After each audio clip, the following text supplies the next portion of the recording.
Bom dia. Vamos começar o bate-papo de hoje.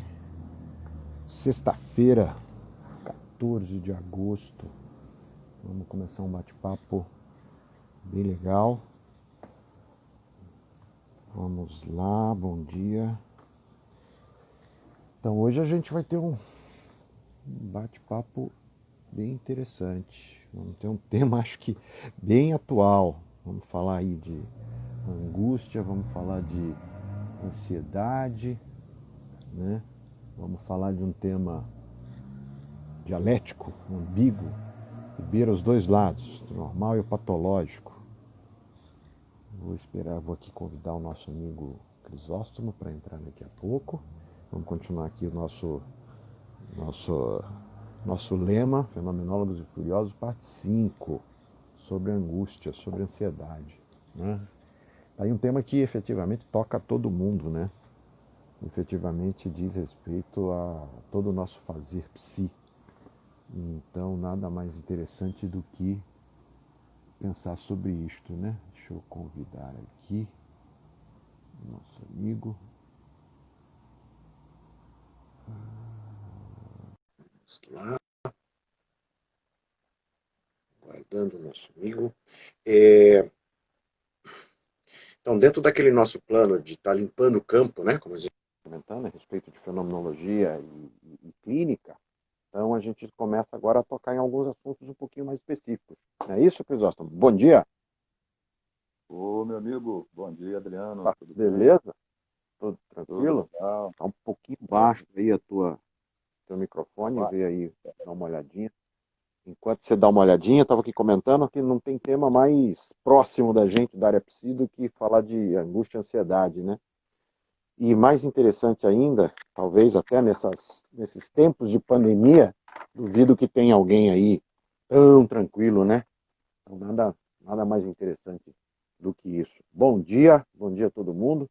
Vamos chegando, vamos bater um papo aqui. É, Antes da gente começar com o tema, antes de eu passar a bola para o Crisóstomo, até fazer um anúncio aí para o pessoal.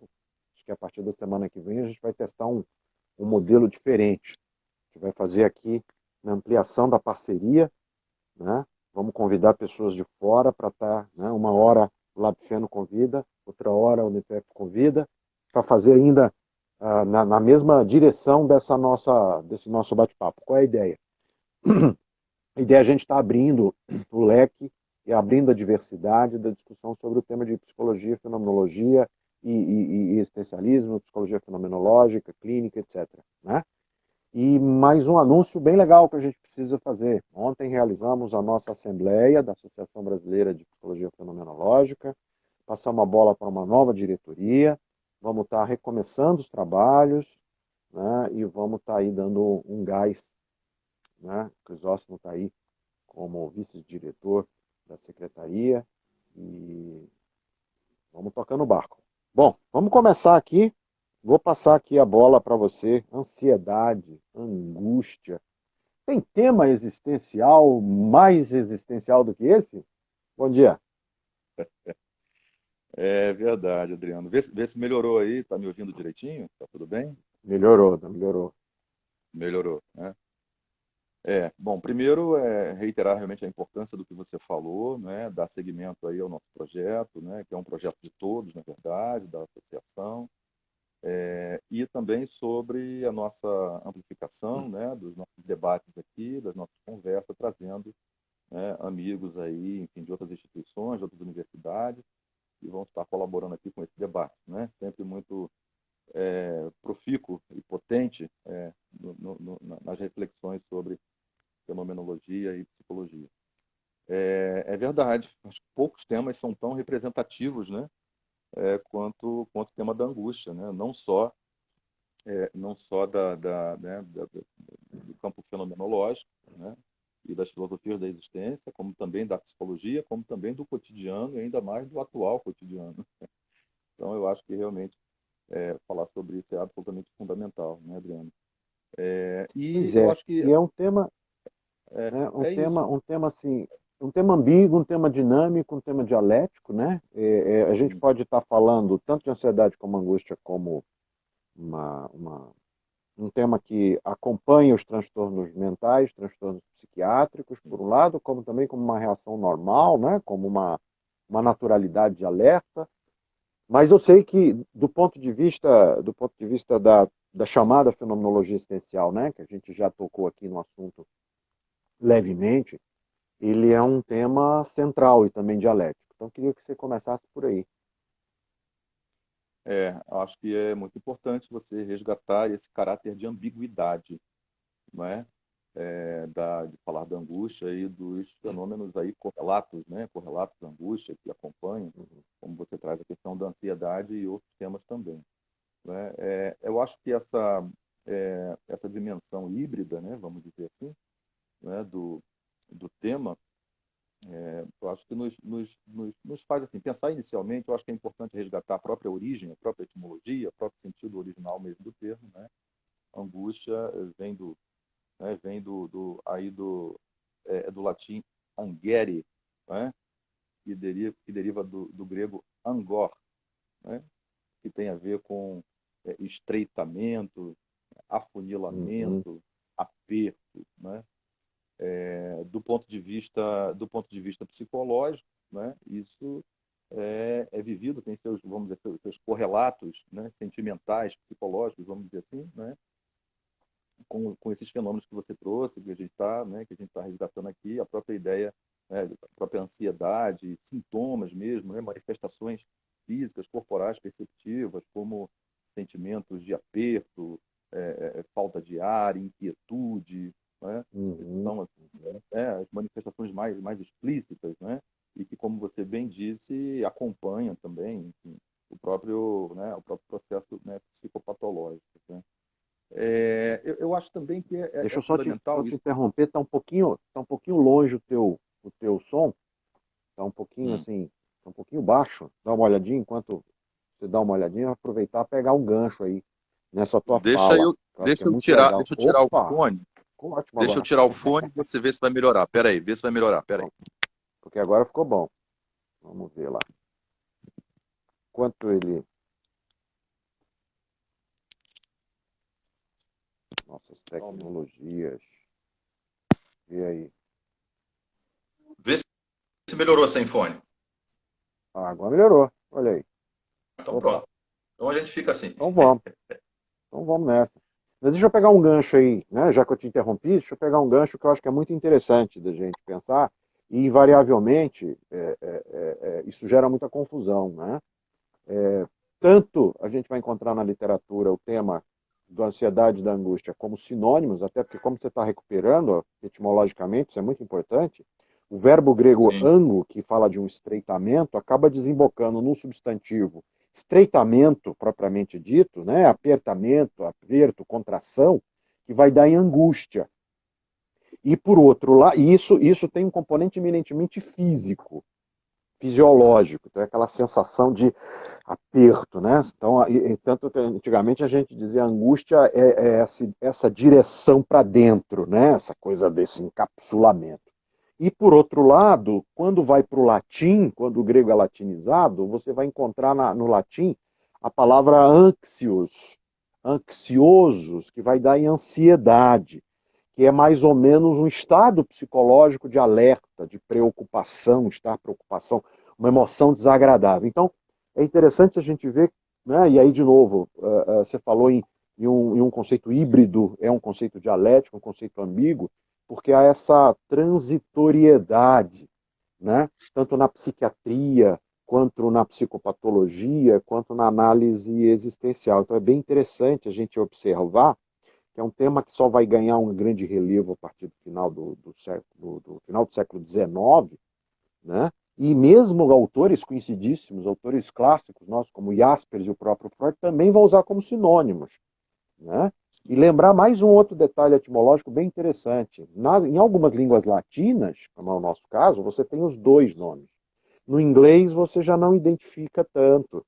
No alemão também, você só vai ter o mesmo nome. Então você vai ver que, invariavelmente, a palavra é anxiety em inglês, né? Isso vai dar algum problema para a gente compreender, por exemplo, obras importantes de autores nossos, como a gente vai precisar bater um papo aqui, como, por exemplo, o Rolo May, né? O conceito de ansiedade é traduzido para o português. Já o termo Angst, no alemão, que o Freud vai falar neurose, angústia, aí ele vai ser traduzido para angústia, né? Mas acho que é bem importante dar essa noção para a gente entender esse hibridismo, né? Manda Sim, bala. sim. É. E também na continuidade desse resgate histórico, eu acho que também é importante a gente lembrar, né, Adriano, o porquê, de certa forma, também da impregnância, né, da recursividade, né, do tema da angústia nas literaturas, né, fenomenológicas existenciais, né? Acho que isso também é uma coisa importante e eu Uhum, acho que isso remonta também um pouco do que a gente já falou aqui, né, na medida em que, né, enfim, o pensamento de tradição fenomenológica, enfim, das filosofias da existência que dialogam, né, esse resgate, né, vamos dizer assim, um resgate uhum, de um estranhamento, um pouco mais intenso, talvez mais radical, né, sobre uma suposta tranquila, né, é, relação dual, né, estruturante do pensamento que a gente nem pensa para colocar em prática, essa relação que a gente tanto fala, cindida, né, homem-mundo, uhum, né, sujeito-objeto, que estrutura, né, tem uma dimensão estrutural aí, pertencente no nosso modo de pensar cotidiano, é uma questão da tradição muito forte, né, que acentua essa dimensão binária, distintiva, clara, né, entre sujeito-objeto, homem-mundo, polarizada, dicotômica, né? Então, eu acho que também é compreensível, né, o porquê da angústia ser um tema, né, de tão forte expressão, né, porque justamente questionar essa historicidade, questionar essa tradição, né, que dicotomiza, ora por um lado, para as chamadas filosofias subjetivistas, com o primado do sujeito sobre o mundo, ora lá para o outro lado, uma dimensão talvez um pouco mais, né, chamada objetivista, né, mas que, ao estranhar isso, estranha justamente a condição, né, da certeza, a condição do dado estático, atemporal, do saber inequívoco, né, da ideia de permanência, né, que sustenta, né, toda e qualquer pré-compreensão em termos de previsibilidade, controle, né, e que resgata, portanto, aí uma uhum, dimensão mais estrutural da existência humana, que é a dimensão da indeterminação mesmo, né, do próprio existir. uhum. Então, nesse sentido, né, me parece absolutamente compreensível, né, que o tema, né, da angústia seja um tema muito presente nas literaturas sobre as quais a gente se debruça e que a gente pensa, né? Acho que esse resgate Então também é você podia importante. aproveitar e trazer para a gente um pouquinho. Vamos pensar aí, já que eu sei que esse aí é o campo que você vai transitar, vai nadar de braçada. Traz para a gente um pouquinho aí uma discussão sobre essa historicidade desse tema dentro dos perfis das chamadas filosofias da existência, né? A gente sabe que esse tema é caríssimo para autores importantíssimos, como Kierkegaard por um lado e Heidegger por outro, né? Manda para a gente aí faz uma costura aí. É, exatamente, né? Bem como também os temas diretamente a ele associados, que vão estar inevitavelmente presentes em todos esses autores, como você falou, né? Com Kierkegaard, a ideia de liberdade, a ideia de escolha, né? Então é um tema muito marcante para esses pensadores. Quando a gente tem Kierkegaard, que vai lá num importantíssimo tratado fundamental chamado Conceito de Angústia, né? Quando vai trazer Uhum, justamente, né? Quando vai trazer essa dimensão constitutiva da liberdade, né, da nadificação da existência e da angústia como sendo esse elemento fundante do existir, não é? Ou seja, é na angústia que a liberdade se anuncia radicalmente na existência humana, né, com Kierkegaard, né? E isso vai vir perpassando, né, Heidegger, vem com Nietzsche, mais diretamente aos pensadores do campo da psicopatologia com Jasper, com Posse, que também tem lá um uhum, importante tratado que vai falar sobre isso, angústia, culpa e libertação, né? Onde vai tratar uhum, justamente também dessa dimensão que nós chamamos, né, que vamos chamar de dimensão ontológica, né, da angústia. O Heidegger vai trazer isso, quando ele vai falar dos existenciais, né? Ou seja, das estruturas ontológicas que, de certa maneira, se fazem presentes no ser aí, no ser deste ente que somos, e colocando aí a angústia como sendo uma disposição afetiva, ou seja,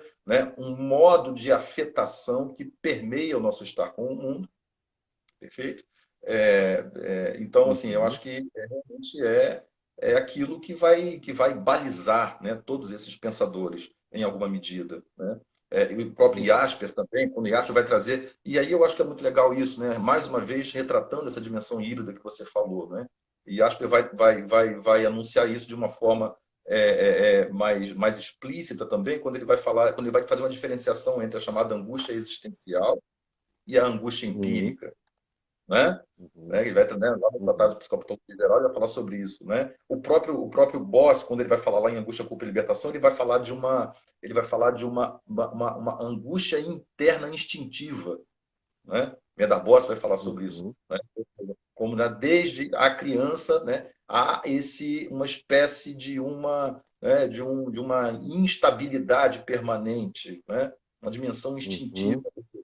Falar sobre isso, portanto, é falar desse componente híbrido, né, que caracteriza a existência humana, né, seja tratado como estrutura ontológica. Sartre, brilhantemente, vai resgatar isso lá no Ser e o Nada, mais uma vez resgatando essa dimensão constitutiva da relação entre liberdade, escolha e angústia. Né? Angústia como esse Uhum. caráter movente, né? E, ao mesmo tempo, que se manifesta no cotidiano nas escolhas indeterminativas que não esgotam o caráter movente da angústia, dessa indeterminação Uhum. existencial.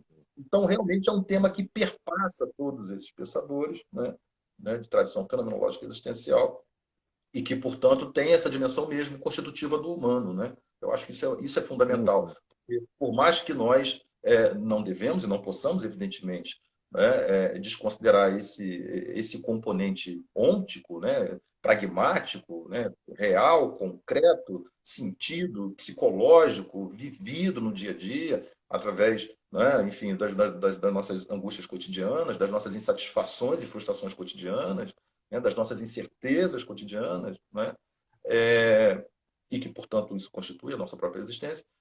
Mas, por outro lado, também, né, essa compreensão de que, no fundo, todo e qualquer movimento de realização acaba sendo um movimento pautado numa tentativa já de uma aposta originariamente frustrada, que é justamente do fechamento, né, da completude, da Uhum. realização plena, e que, em alguma medida, a gente, né, até pela essa condição existencial ontológica, ela é irrealizável. Né? Então, eu acho que é muito bom realmente resgatar essa dimensão híbrida, né, da angústia.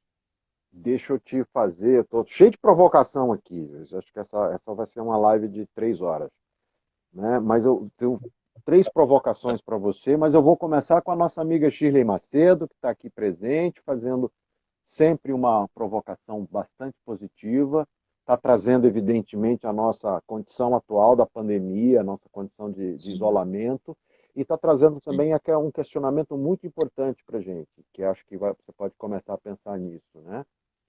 Que é uma discussão em torno de como lidar com isso hoje na pandemia, dado que isso toca diretamente um tema que a gente ainda não, uma palavrinha que a gente ainda não usou, mas está perpassado em tudo que a gente falou até agora, que é finitude. Olha só. É a Shirley, ó. Breve estará conosco aqui. É verdade. A gente não usou, mas ela está perpassando, né, como você falou. Né? Uhum. Finitude que é trazido por Heidegger como sendo uma dessas estruturas ontológicas, né, constitutiva da existência, ou seja, a existência se caracteriza por uma dimensão de finitude, não só pelo fato, e aí eu acho que, mais uma vez, uma dimensão híbrida é importante na compreensão de finitude. Né?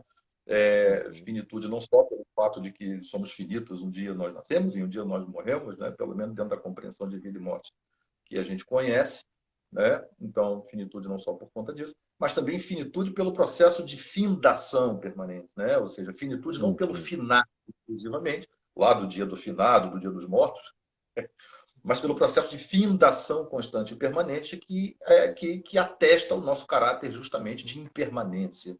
Né? Então, assim, quando Heidegger traz essa nossa dimensão, portanto, ontológica, originalmente constitutiva, que ele vai chamar de estrutura ontológica ou existencial de finitude, ele vai trazer justamente que, assim, a disposição afetiva, ou seja, o modo como nos afetamos com o real é permeado pela dimensão da angústia, porque a gente vive num processo de negação dessa finitude. A gente vive num processo de tentativa de estabelecimento de regularidades existenciais, de certezas e garantias, de controles e possibilidades, que, justamente por ser algo que não consegue se estabelecer de uma forma atemporal e determinativa, né, aponta para uma dimensão cotidiana da angústia. E, evidentemente, o momento que a gente vive da pandemia é um atestamento disso.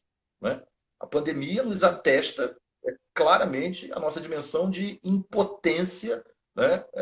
A própria ciência tentando dar conta dessa questão do mapeamento e totalmente do vírus, mas da nossa impotência frente ao total controle dessa situação. Ou seja, é uma situação que estampa, né, em fonte 72, negrito, sublinhado, outdoor, né? É um outdoor que nos invade. Olha só, você é mortal, você é mortal, você é finito, você não está no controle, você não sabe sobre daqui a pouco, você não sabe sobre amanhã. Não é? Isso, né, é atestado de uma maneira inequívoca e clara, e, portanto, o que a pandemia acaba trazendo também, por conseguinte, evidentemente, de maneira muito drástica, é esse reconhecimento de uma dimensão que, a rigor, não é só pandêmica, ela é existencial. Em 2019, em 2018, a gente também não estava, embora tivesse uma experiência de mais segurança, a gente também não estava exatamente no exercício de um controle existencial que você, né, sabia que não ia, né, estar submetido né, aos riscos da existência.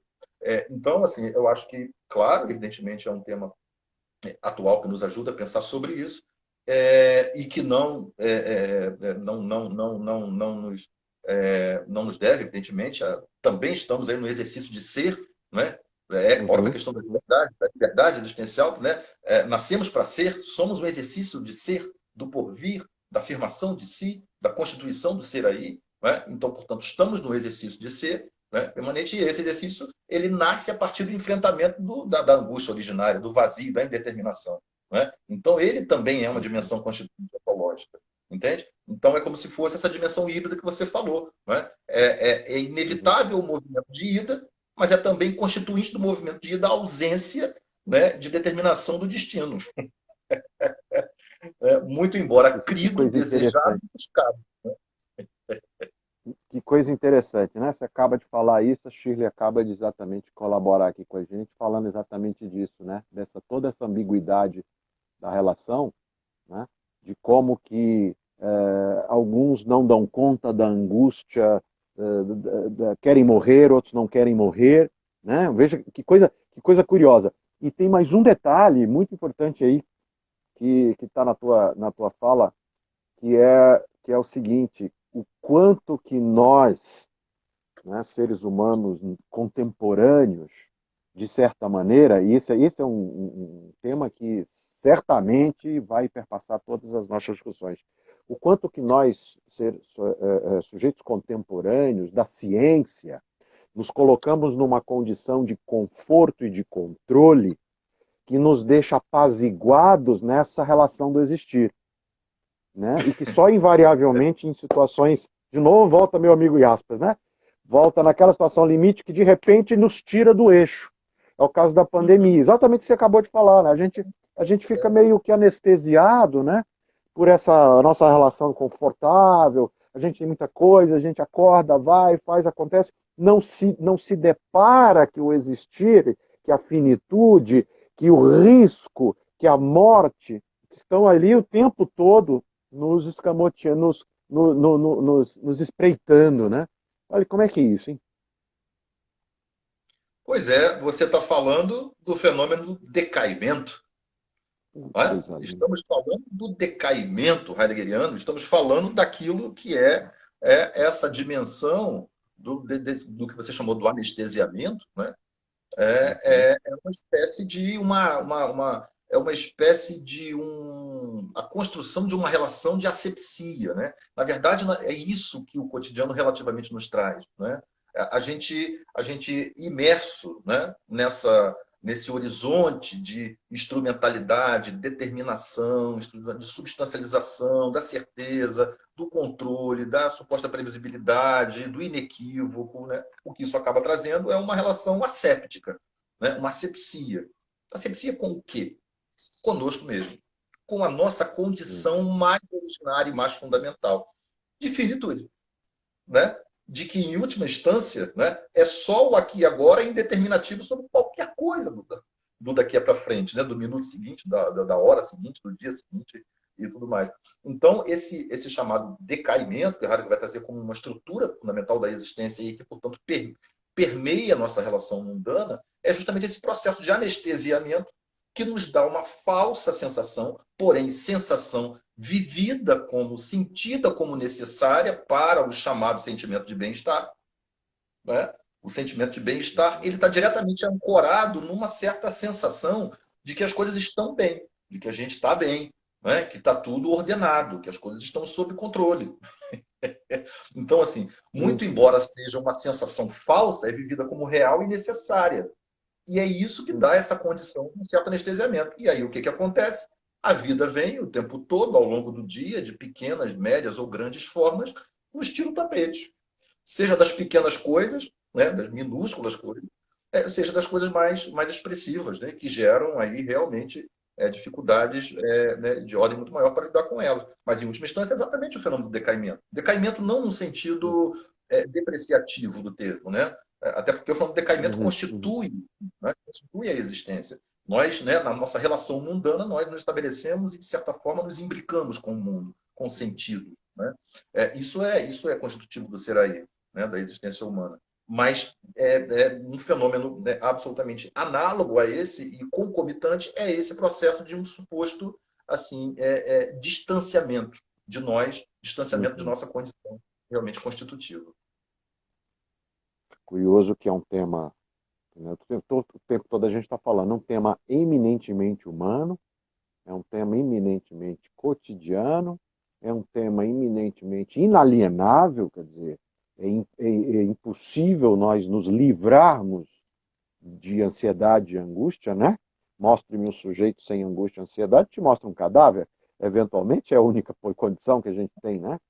E curiosamente também um tema que acaba que é pouco trabalhado, né? Você trouxe no início, vamos dizer, o grande mestre dessa discussão, ou pelo menos o primeiro que vai tocar nesse assunto de uma forma mais radical, e eu vou voltar um pouquinho nele. Estamos falando aqui, né, o Crisóstomo citou o grande texto de Søren Abe Kierkegaard, de 1844, sobre o conceito de angústia. O título original é em dinamarquês, eu não sei dinamarquês, então não vou ler para vocês. Né? E nessa obra, o Kierkegaard, ele apresenta esse texto, né, como, abre aspas, uma simples meditação psicológica para servir de introdução ao problema dogmático do pecado. Olha que bonito. Né? A essência da angústia nesse texto é considerada a partir da ideia do pecado original, ou seja, com o erro de Adão, a angústia entra na realidade humana. O ser humano, ao contrário do anjo e ao contrário do animal, fadados à imediação, atinge uma representação dos possíveis com que se defronta na angústia como vertigem dos possíveis. Né? Segue aí o bonde nessa, para a gente chegar, como é que você faz para chegar daqui até Heidegger, até a ideia de decaimento no Heidegger. Sensacional, porque justamente esse resgate foi maravilhoso que você trouxe, né? Porque, para Kierkegaard, o que Adão e Eva inaugura é justamente a vivência da vertigem dos possíveis no exercício da escolha do pecado original. É isso que os coloca na dimensão da existência, diferentemente da natureza que os cerca. Né? Então, qual é o ponto de ligação nisso? Exatamente o exercício do decaimento no absorto da possibilidade. Compreende? Ou seja, decaimento nesse sentido de que a vertigem das possibilidades, de certa maneira, nos coloca diante do exercício da escolha, perfeito? Da possibilidade da escolha, e a possibilidade da escolha inaugurada por essa vertigem inicial, ela anuncia a angústia da insustentabilidade de cada uma delas. Não é? Entretanto, a insustentabilidade de cada uma delas é vivida numa relação veritática, numa relação de verdade, de um acontecimento, né? Vamos chamar de um acontecimento de aletheia, de verdade experiencial inequívoca, e que traz essa invisibilidade maior. Eis o fenômeno do decaimento. Então, isso tem origem, né? Lá, como você traz em Kierkegaard, o que inaugura a dimensão de existente, de humano, é justamente a ideia daquilo que eles, deixando de ser natureza, é o homem envolto no absorto da possibilidade da escolha, que gera a vertigem, mas que, por outro lado, gera inevitavelmente a dimensão da liberdade, que é o que Sartre vai trazer, do paradoxo de Sartre, né? Condenação à liberdade. Somos condenados a ser livres. Né? Somos condenados a estar num permanente exercício de escolha a cada momento da existência. Não é? E aí, na ligação com Heidegger, mais uma vez, não é? É o exercício dessa liberdade, né? Que originariamente somos condenados, né? Já inaugurados lá atrás por Adão e Eva, né? Na condição de existente, né?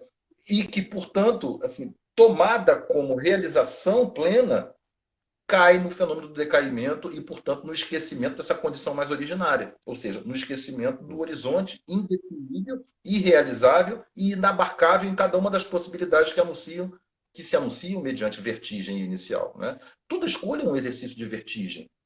Né? Toda escolha é um exercício de angústia. Ela anuncia essa dimensão de indeterminação para a gente. Né? Então, eu acho que esse percurso aí, né, Kierkegaard, né, claro, de uma forma mais sucinta, né? Kierkegaard, Sartre e Heidegger, eu acho que ele é fundamental. E volta naquilo que a gente falou inicialmente. Né? O que isso anuncia? Anuncia a nossa condição original. E aí é isso, né, Adriano? Que é como se fosse assim, do que a gente está falando em última instância? A gente está falando de uma relembrança do que somos.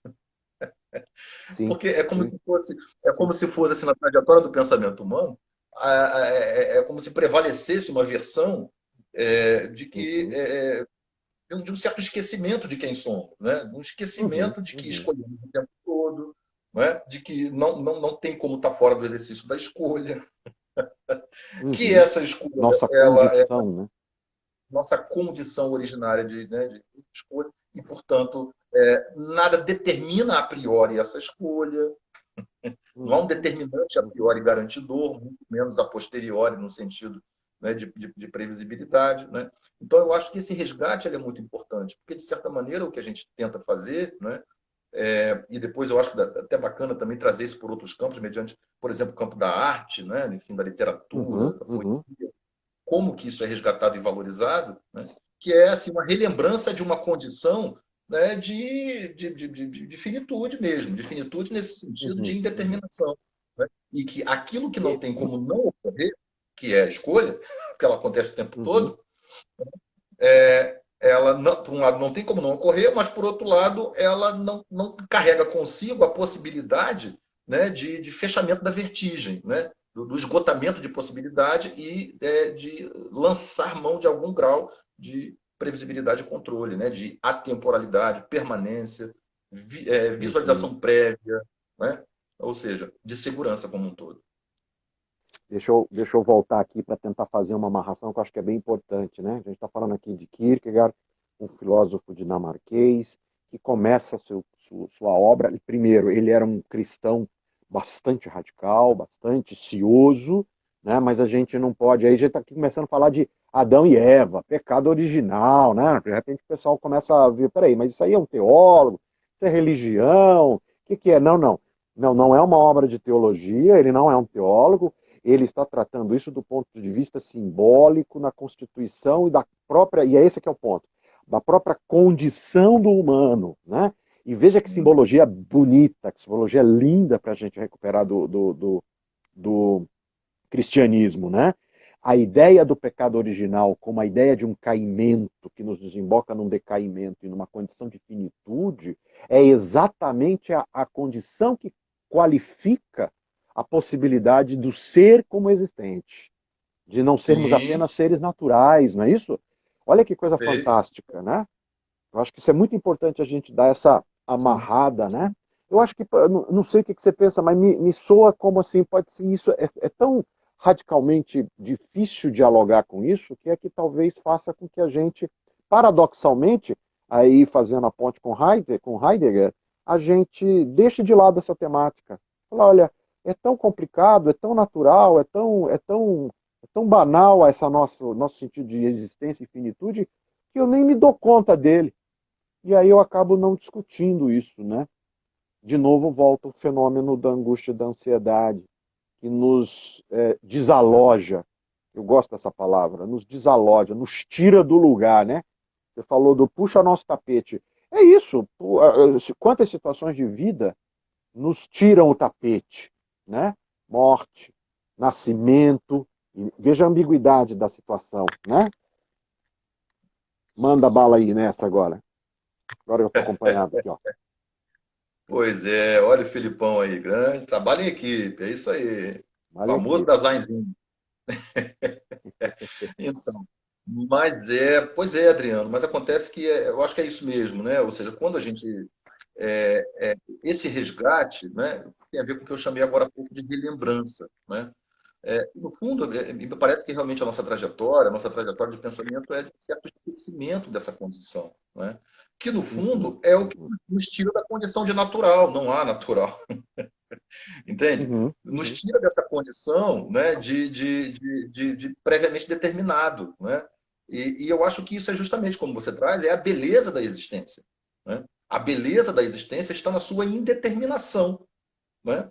Que tem como ok. componente análogo a liberdade, que tem como componente análogo a angústia que não se esgota em nossas realizações cotidianas, em nossas escolhas cotidianas, em nossos sentidos que se anunciam de mundo.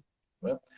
Então, embora isso eu acho que é, inclusive, até relativamente compreensível, sabe, Adriano? Eu acho que é relativamente compreensível quando você fala assim, de como, enquanto às vezes o tema é relegado. Uhum, Sabe? uhum, Eu vejo isso de maneira muito compreensiva, sabe por quê? E eu acho que isso simplifica, né? O quanto, de certa maneira, também é relegado, às vezes, determinados modos de pensar, até mesmo científicos, né? A gente tem um contato muito, muito próximo disso, né? O quanto, às uhum, vezes, determinados modos de pensar eles são mais marginalizados, às vezes, né? Porque eu acho que é justamente isso. Eu acho que é a afirmação daquilo que é uma impossibilidade de determinação. E veja bem, até mesmo de esgotamento simbólico, linguístico dos assuntos. Né? Porque falar uhum, sobre uhum, finitude, né? Falar sobre a angústia, é falar sobre a irredutibilidade desse fenômeno na sua manifestação ôntica, tal qual a gente vive cotidianamente. E, portanto, inesgotável lá no seu fim cotidiano resolvível em termos de suplantar uma situação difícil, em resolver um problema, uhum. não é? Qualquer que seja ele. Então, Então, eu acho que isso é relativamente até compreensível, justamente por aquilo que a gente já falou também em outras lives, né? Quer dizer, a própria questão da linguagem, né, que uhum, está junto o tempo todo, eu acho que é um elemento fundamental de ser resgatado aqui dessa impossibilidade de esgotamento, ou seja, a gente não consegue efetivamente tratar de algo que é indelimitável do ponto de vista absoluto, uhum. né, a partir do seu esclarecimento total, né? Ou seja, fica meio que uma névoa, né? Fica uma coisa meio que, né, Isso, isso, relativamente definida, né? É uma névoa que não é nada, mas é alguma coisa. Mas só que não é alguma coisa do ponto de vista isso. determinativo, entende? Então, que Uhum. afirma a própria virtude, afirma a nossa própria, né? Ou Pois é, seja, então afirma essa condição. vamos lá. Vamos lá no nosso lema aí de limpar o campo, vamos problematizar e vamos provocar agora, trazendo para uma dimensão mais próxima daquele tema nosso da clínica, né? Pierre Hum, Pichot, que é um dos grandes que vão definir o tema da ansiedade, eu vou tomar aqui para tentar aproximar um pouquinho da questão da psicopatologia, da questão da psiquiatria, da questão da clínica propriamente dita, né? Para te fazer uma provocação, né? Já nos fala que a ansiedade ele é um estado emocional, ansiedade, angústia é um estado emocional desagradável, estamos usando aqui de formas sinonímicas, né? hum, Acho que a gente poderia aqui fazer uma distinção, né? Eu me lembro que antigamente a gente fazia a seguinte distinção entre ansiedade e angústia. A angústia é dirigida para dentro, a ansiedade é dirigida para fora. Então, a angústia estaria mais voltada para uma constrição e a ansiedade para uma expansão, né? Então, ok, hum. podemos pensar nisso, mas vamos tentar ser um pouco mais pragmático, né? É um estado emocional desagradável que geralmente, do ponto de vista fenomenológico, e fenomenológico aqui tem aquela condição da psicopatologia. Como é que você registra descritivamente o quadro de ansiedade e angústia? Basicamente com três condições essenciais. Um sentimento ou uma sensação de perigo iminente, uma atitude de expectativa em relação a esse perigo, quer dizer, aquela antecipação, o perigo está ali, está presente, mas você tem a sensação de que ele está o tempo todo, a qualquer momento vai pular, né? Existe um fantasma, o fantasma vai te atacar, é mais ou menos nessa direção. E um sentido de desorganização, uma sensação de total desamparo diante do perigo, né? Quer dizer, são condições que estão absolutamente previstas, por exemplo, no medo, né? No medo, na preocupação, né? E aí, como é que a gente analisa isso? E aí agora eu vou fazer a provocação para você. Quer dizer, da mesma maneira que nós temos um conjunto de manifestações físicas, esses estados aí vão ser representados por taquicardia, sudorese, hiperventilação pulmonar. Ao mesmo tempo tem uma sensação psicológica, alerta, apreensão, né? E nós estamos aqui falando o tempo todo de uma condição de finitude, de uma condição existencial, mas a gente tem também uma coisa extremamente desagradável, que é a fobia, né? Juntando tudo isso, minha provocação aqui é, como que a gente pode pensar? Me ajuda a pensar aí, vamos pensar junto aí, nesse tempinho aqui que nos resta, pensar o seguinte, como uma condição ontológica, do jeito que a gente está dizendo, como é que a gente lida com ela na clínica? Como é que a gente transita entre a ideia de condição, por um lado, e a questão do sintoma, por outro lado, né? Como é que a gente faz essa amarração sem parar na superficialidade e ficar na condição filosofante, por um lado, e sem desqualificar a experiência do sujeito? Em outras palavras, como que a gente aí, tô provocando agora que esse é um tema para a gente discutir outro dia com mais fortaleza. Como lidar com essa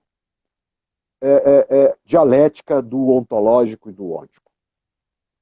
Bom, eu começo de trás para frente pelo que você acabou de falar. O primeiro ponto eu acho que é fundamental. O primeiro ponto eu acho que é fundamental é atentar, assim, para, de certa forma, uma tradição de pensamento que a gente não se esforça muito para fazer, que é não ver de forma dialética, que é ver de uma forma, né, separada e dicotômica. E, portanto, se é separável, ou, né? E aí a gente vai partir para um campo de aniquilação, um campo de, né, Uhum. de resolução do ponto de vista de aniquilação do sofrimento, de aniquilação da angústia, Certo. entende? Eu acho que, então, de trás para frente, aproveitando a sua fala, o primeiro passo é, assim, do ponto de vista de como a gente olha para isso, né, é a gente poder exercitar, talvez de uma maneira um pouco mais atenta, que normalmente a gente não faz, e aí é compreensível, a gente está falando de uma história de pensamento secular, milenar, né?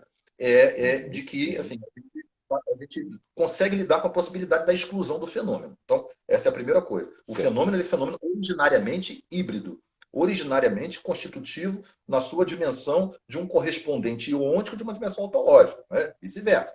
Eu acho que essa é a primeira questão fundamental. E, neste sentido, evidentemente, a vida se dá numa dimensão da pragmaticidade, da empiria cotidiana, né? Da dimensão do concreto. Ou seja, e essa angústia, como você falou, ela é vivida realmente como uma desordenação de mundo, né? Ela é vivida realmente como um medo de alguma coisa, de um fantasma, seja do ponto de vista mais indeterminado, como você trouxe, angústia, ansiedade, né? uma ideia de mais para dentro, né? de introspecção, e uma outra mais externalizada, né? Mas que é vivida mediante um anúncio objetivo a partir de alguma coisa, né? Ou seja, de um determinado tipo de situação ou objeto, né? que anuncia, né? que faz emergir, né? esse desordenamento possível. Então, assim, né? Eu acho que uma coisa fundamental é este, portanto, acolhimento, né? Eu acho que esse acolhimento, né, dessa queixa, né, desse mal-estar, né, a legitimidade desse mal-estar, ele é vivido efetivamente. Né? Ele é sentido, vivido e precisa ser respeitado. Né? Então, eu acho que isso é um ponto fundamental. O acolhimento, portanto, eu acho que ele é absolutamente necessário para que a gente possa, aí sim, né? Eu acho que poder, a partir do exercício clínico, do exercício da dialogia clínica, de certa forma, caminharmos juntos para a dimensão de sentido de mundo, né? De mundo de vida, de sentido de mundo, que, de certa forma, se anuncia como frágil, fragmentada, se anuncia como refratária, inconsistente, ameaçada neste sofrimento. Né? Ou seja, essa angústia, na verdade, ela traz um risco de desabamento de mundo. Em outras palavras, de uma estruturação semântico-existencial, né? De um horizonte de visualização de verdades, né? De verdades vividas e que dizem respeito à história da pessoa, dizem respeito a ela, né? e que, portanto, assim, não, naquele momento está sob ameaça. Então, eu acho que o acolhimento é fundamental para que a gente consiga, de certa forma, como eu falei, juntos, caminhando juntos, assim, permitir a emersão, emergir, o aparecimento através da fala dessa estrutura de mundo, né, que se mostra ameaçada. Está entendendo? Ou seja, existência. Né? Ou seja, existência. Né? Existência, né? Nesse sentido. Então, isso assim, me parece absolutamente fundamental. Eu acho que isso é assim, a condição de qualquer possibilidade de trabalho, compreendendo aí a ideia de trabalho, como eu falei o tempo todo, que é um trabalho, é um trabalho conjunto, é um trabalho de integração, desde a sua origem, né? Porque tem a ver com a ideia de lugar, como a gente já vai falar em outras situações, né? A ideia do saber, enfim, é um trabalho conjunto de revivência da estrutura mundana que se mostra em ameaça. E aí sim, eu acho que essa imersão traz consigo, né, toda essa dimensão de sentidos imbricados, toda essa dimensão constitutiva daquela existência que sofre, tá entendendo? Eu acho que isso é um processo, isso é um momento, isso é um fenômeno de anunciação radical, de autoexperienciação intensa, né? De uma espécie de, né, virada de avesso para fora, por si próprio, para si próprio, para si próprio, entende? Então, assim, eu acho que esses elementos são fundamentais, partindo do início, da legitimidade do que chega, né? Como a gente falou em outra live lá do seu Manuel, que conversava com a caneta, né? Vamos recuperar o seu Manuel. Vamos lá conversar os três. Então, portanto, assim, nenhuma dúvida, né, da legitimidade do que acontece, né, do que se sente, né, desse mundo que estremece, né, desse 11 de setembro iminente. Né? Eu acho que isso é fundamental. E aí, inevitavelmente, a gente vai para o campo fenomenológico, a gente vai para o campo da anunciação do aparecimento daquilo a partir da condição que aparece, né, da sua abertura possível, que é o que a gente falou agora há pouco, de estrutura semântica existencial que está estremecida. Né? Que estrutura é essa? Né? O que é isso? O que isso diz? Né? O que isso diz de nós? O que isso diz da gente? Né? E quais são as ideias indiscutivelmente que possam estar presentes aí sim, né? de permanência que entra em xeque, de garantias que entra em xeque, de previsibilidade que entra em xeque, de estabilização que entra em xeque, né, de substancialização que entra em xeque, aí, inevitavelmente a gente acaba caminhando para isso, não vai ter jeito. Né? Porque se são verdades estruturantes que se mostram ameaçadas, na verdade, essa estruturação se dá pela possibilidade, justamente, desse absoluto, né? Dessa substancialização. Então, eu acho que esse é o aspecto fundamental em jogo, claro, do ponto de vista aqui mais elaborado, talvez, né, do processo clínico nesse momento de acolhimento dessa angústia. Quer dizer, do jeito, desse jeito que a gente está discutindo, fica patente, fica claro que o âmbito da clínica não é o âmbito do apaziguamento, na imensa maioria das vezes, né? Quer dizer, como lidar com isso? Veja que coisa curiosa, né? A gente está falando aqui, então, de uma clínica de um cuidado que não é esse cuidado do apaziguamento, não é que o senso comum acaba falando, não veja que paradoxo, a gente está lidando com paradoxo, falando de potência em potência, né? Quer dizer, por isso é minha provocação, né? Que eu acho que esse é um tema muito importante aqui para o pessoal que está escutando, uma discussão muito grande que a gente tem tido, uma crítica grande que a gente tem tido, que é com esse uso, né? E aí, voltando na fala agora há pouco, que é um uso bipolar que a gente tende a ter dos conceitos, até de colocar o ôntico e o ontológico como se fossem posições de oposição, que eventualmente aparecem, né, e desaparecem. Não, são condições dialéticas, né, de entrelaçamento. Então, assim, uma condição ontológica que constitui o humano no próprio desespero, outra palavra kierkegaardiana, outro texto kierkegaardiano que toca nesse assunto, né? Uma condição do desespero que me constitui e também me desaloja, que me incomoda, que me faz buscar uma clínica, aonde, né? Estava recebendo agora há pouco umas tirinhas, né? do pessoal, eu quero me livrar da ansiedade, me dá medicação, vou te dar você quer uma medicação? Quero. Um por dia? Não, eu quero logo todos para resolver tudo.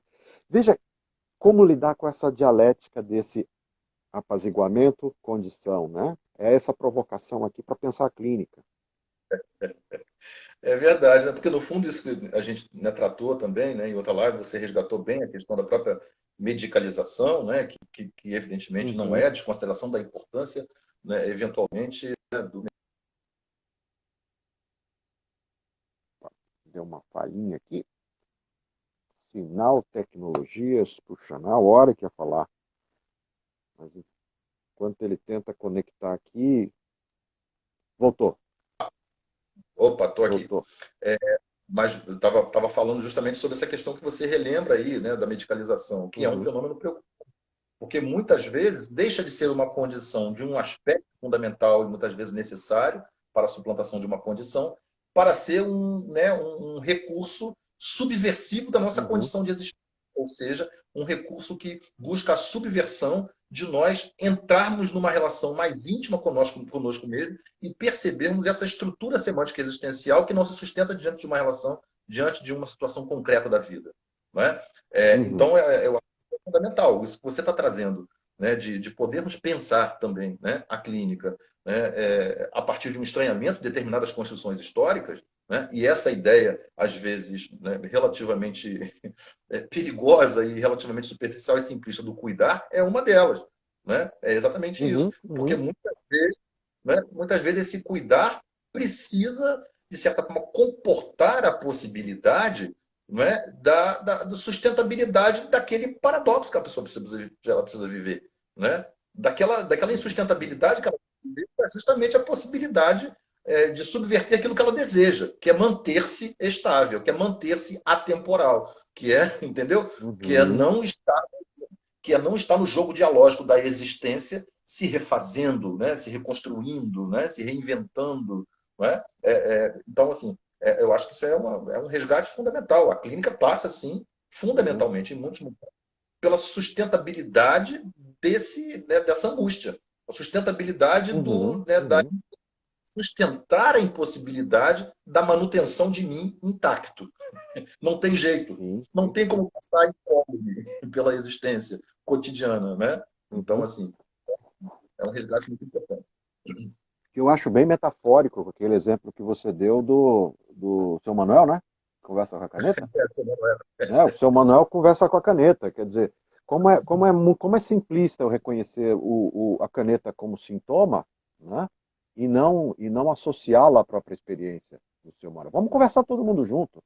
Né? Mas Sim, eu acho que assim, é muito importante a gente pontuar isso, porque a gente está falando de clínica, a gente está querendo limpar o campo, né?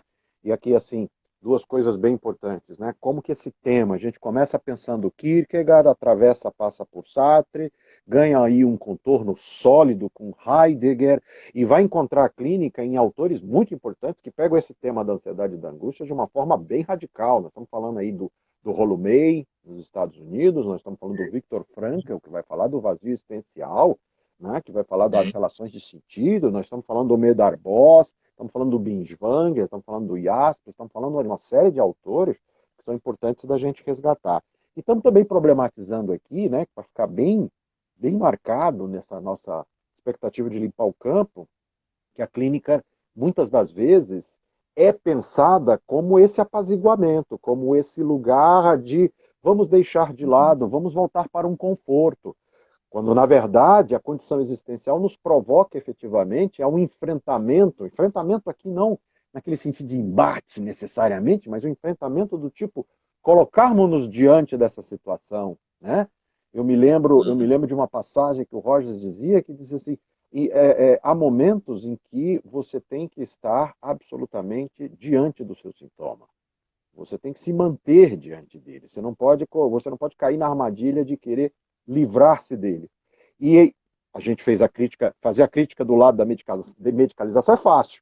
Só a gente dizer, o médico só medica, né? Mas a gente também tem que ter clareza de que também essa crítica é válida para nós psicos, quando a gente Sem dúvida. substitui a medicalização pela psicoterapia. A gente substitui a medicalização por certas técnicas de apaziguamento, né? Concorda com isso? Perfeitamente, perfeitamente. E exatamente, essa substituição, qualquer que seja ela, ela é exatamente um problema, porque essa substituição é uma espécie de, esse apaziguamento, como você está, é uma espécie de, é uma espécie de subterfúgio, né, para evitar o encontro consigo próprio, entende? É uma espécie disso, né, Uhum, entendeu, Adriano? uhum, É uma espécie de deparar-se consigo próprio. Quando você fala, né, do resgate do Rolomei, quando vai falar sobre enfrentamento do sintoma, né, é enfrentamento de nós, né? Enfrentamento nesse sentido de deparar-se uhum. comigo mesmo. E eu acho que a gente estava falando de arte agora há pouco, e né, eu queria, né, trazer aqui um pequeno texto aqui, né, brilhante da Clarice, né? Porque a literatura, a arte, a Opa. literatura, a poesia, eu acho que resgata isso de uma maneira muito bonita, né? Eu acho que apresenta de uma maneira muito bonita essa dimensão poética, essa dimensão de Uhum. dissolução, né, integrativa e não dissolução no sentido necessariamente depreciativo, né? Então tem um trecho aqui que eu queria ler que eu acho que é muito, muito bonito, né, da Clarice, né? Perder-se também é um caminho, né? E quando ela Uhum. vai dizer, e eu acho que tem muito a ver com o que a gente está falando. Em algum momento de nossas vidas será inevitável adentrarmos alguns dos desvios de caminho que se abrem por essa nossa jornada. Impossível andarmos corretos, seguindo regras e sendo racionais o tempo todo, pois somos humanos e, portanto, passíveis de falhas, erros, inseguranças e temores. Cadernos as fraquezas é, será preciso, para que amarguemos as consequências dolorosas dos desacertos e retomemos nosso caminhar mais fortes e sábios, bem como mais seguros quanto à verdade daquilo que queremos para nossas vidas. Embora haja escolhas por demais nocivas e perigosas, como drogas, por exemplo, ou quaisquer outras, sair do prumo é preciso, no sentido de que o enfrentamento do submundo das escuridões que nos rodeiam e existem também dentro de nós trará a noção exata do que e de quem devemos evitar e nos aproximar, pelo menos naquele momento. As certezas podem até trazer segurança, mas carregam na mesmice de comodidade passiva e são incapazes de incitar-nos à reflexão contínua e necessária frente ao mundo circundante. É preciso aprender a reaprender sempre. É isso. Clarice Lispector. Fenomenologia Clarinho. na veia. Na veia, na veia. Maravilha. Eu acho que está perfeito. Vou agora dar uma de Lacan, tempo lógico. Vamos ficar com Clarice, vamos findar com Clarice e vamos usar deste fim um novo passo inicial com Clarice. Maravilha, maravilha, Crisóstomo, maravilha. Eu acho que estamos chegando aqui 2 minutinhos, acho que está perfeito a gente dar uma encerrada com isso daí, né? Ficar com Clarice, pensar com Clarice. E vamos tocando aqui até uma próxima oportunidade. Beleza? Perfeito, muito bom. Mais uma vez, sempre muito bom o nosso diálogo. Agradecer aí os colegas que se fizeram presentes aí, prestigiando, é sempre muito bom essa conversa. E relembrar, semana que vem estaremos aqui no mesmo horário, de alguma forma, com alguma novidade que a gente ainda está construindo, né? Talvez trazendo um amigo, enfim. Mas estamos aí no nosso, consolidando nossa sexta-feira, 10h30, como um espaço aqui de diálogo, de debate, de reflexões também importantes para a gente, né? Então, muito bom, muito obrigado aí Isso por todos. daí. E mais Tenha uma um, vez, um obrigado. ótimo dia, um ótimo final de semana e até a próxima. Um Obrigadão. abraço. Tchau, tchau. Tchau, tchau. Tchau, gente. Obrigadíssimo.